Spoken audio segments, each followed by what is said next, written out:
Mesdames et messieurs de la presse, je me fais le devoir d'intervenir aujourd'hui dans le débat qui agite l'actualité pour partager avec l'opinion des informations dont j'ai connaissance et qui, au moment où je les recevais, m'ont laissé perplexe.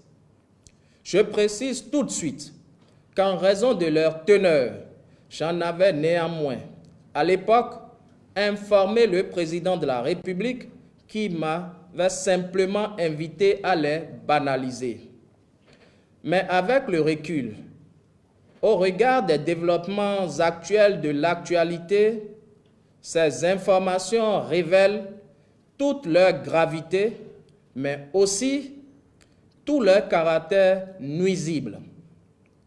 Replacées dans leur contexte, comme dans le contexte actuel, elles sont de nature à favoriser la bonne compréhension des tentatives de déstabilisation de notre pays et c'est ce qui m'oblige à parler aujourd'hui. De quoi s'agit-il? Le 23 décembre 2018, aux environs de 2 heures du matin, je reçois des messages WhatsApp d'un profil qui affiche le numéro togolais plus 228 93 39 33 39 avec la photo de Dame Rekia Madougou. Surpris par la teneur des messages, j'ai tout de suite pris conscience de leur gravité et aussitôt fait une capture d'écran avant de répondre à l'expéditeur que je n'ai rien compris et de lui demander à qui j'avais affaire. C'est alors qu'avec empressement, mon interlocuteur de l'autre côté a supprimé les messages. Je n'étais certainement pas la personne à qui elle adressait les 10 messages. Ensuite, la photo de Dame Madougou a été retirée du profil pour être remplacée par une photo montrant des panthères. Là également, j'ai fait une capture d'écran. Ces messages et ces images, vous pouvez les voir s'afficher à l'écran. 23 décembre 2018, 1h50 du matin. Coucou! Bonne nouvelle, en retour d'Abuja. Il a pu mobiliser certains de ses collègues qui sont partants pour mener l'offensive collective vers Pété, surtout eu égard à l'urgence. Par contre, l'ambassadeur n'a rien dit à Bouhari. Il n'a jamais entendu parler de l'histoire à part de la part de FG. Et c'est pourquoi et c'est aujourd'hui que ce dernier lui a donné tous les détails. Il était choqué, Bouhari. Issifou aussi, mais plusieurs d'entre eux ne voudraient pas s'en mêler parce qu'ils ne veulent pas traiter avec lui. Il l'énerve. En tout cas, pourvu qu'il soit au moins 3 fortes têtes et l'offensive a du poids. Ce qui est déjà le cas. Ado aussi est informé. Donc, c'est parti. Il cherche à présent la bonne personne à faire la liaison pour transmettre à Pété leur message. Un nom béninois, évidemment. C'est pourquoi ça ne peut être moi. Lui, il voulait que ce soit moi. Mais je préfère donner toutes les chances de réussite à ce dossier. Voilà, on a fait un grand pas. Pété les énerve, je voulais écrire. Énerve. C'est à ce moment que j'ai répondu, rien compris. À qui ai-je l'honneur? Et que mon interlocuteur s'est empressé de supprimer tous les messages. Vous avez la capture, non seulement des messages, mais de ma question et aussi de tous les messages qu'elle a supprimés une fois que j'ai posé ma question et qu'elle s'est rendue compte donc que je n'étais pas le bon destinataire. Mesdames et messieurs, plus de 2 ans après, ces messages viennent aujourd'hui dans le contexte du débat sur les tentatives de déstabilisation de notre Madame Madou et jeter une lumière sur les actions de notre patriote. La preuve qu'il y a longtemps qu'elle conspire contre notre pays et que les derniers événements ne sont que l'épilogue de ce qui se trame depuis des années.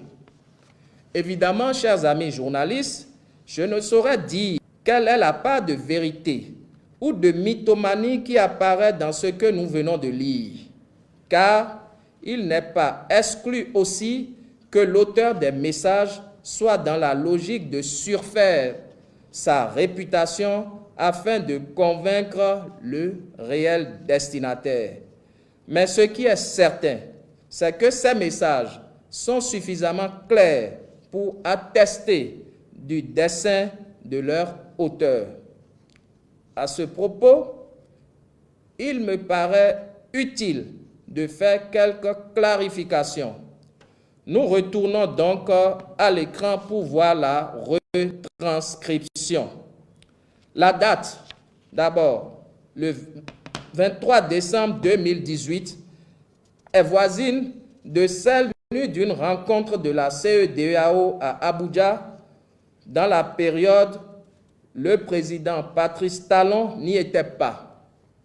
Il faut donc lire par FG, Faure Gnassingbé, PT, Patrice Talon, Ado, Alassane Dramane Ouattara et Issoufou Mahamadou Issoufou.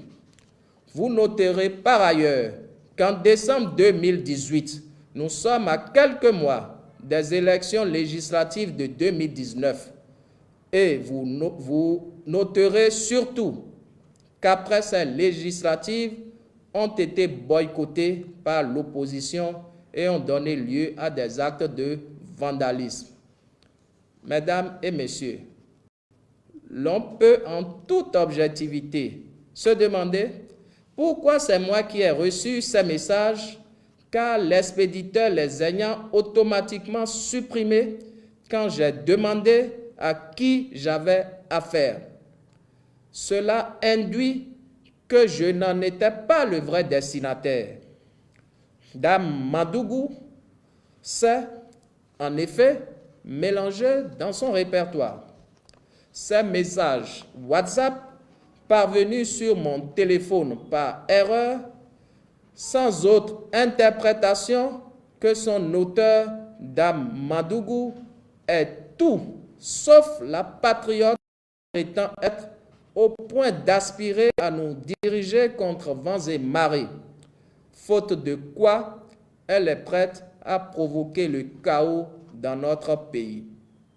C'est pourquoi de tels personnages, pions à la solde de tous les intérêts, sauf ceux du Bénin, n'hésitent pas à recourir à tous les moyens, toutes les manipulations et toutes les exagérations pour essayer de parvenir à leur fin en abusant de la crédulité et de la bonne foi du peuple. On ne peut accepter que des compatriotes se prévalant de relations particulières avec des milieux politiques étrangers ou de mafieux utilisent notre processus démocratique aussi sordide.